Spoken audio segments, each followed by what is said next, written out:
Everyone looks at me like I'm a criminal, a murderer, a monster, but no one ever asked what really happened that night. My 7-year-old daughter Emily used to laugh all the time. She was the kind of kid who could light up an entire room with a single smile. But a few weeks before everything changed, she became quiet, distant, afraid. After my divorce, Emily stayed with her mother during weekends. One Saturday, when I came to pick her up from their apartment in Chicago, she grabbed my hand so tightly that her little fingers started shaking. "Dad, please don't make me go back there." The fear in her voice froze my blood.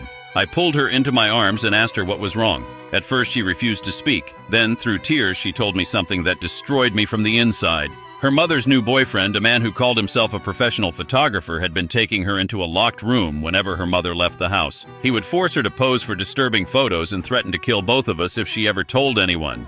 In that moment, I felt my entire world collapse. The next morning, I went straight to the police. I begged them to investigate. I showed them messages, screenshots, everything I had. But nobody wanted to listen. That man had money, connections, and powerful friends. The officers treated me like a bitter ex-husband trying to start trouble. Even my ex-wife accused me of making up lies to ruin her relationship.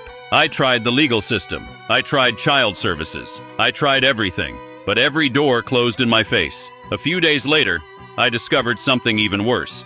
That man was preparing to upload Emily's photos onto the dark web and sell them online. That was the moment something inside me died. Late that night, I drove to his house outside the city. The rain was pouring so hard it felt like the sky itself was angry. I climbed over the backyard fence and forced my way inside.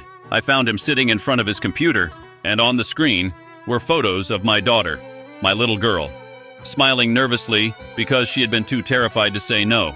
I don't remember every detail after that. I only remember the rage. Years of pain, helplessness, and fear exploded all at once.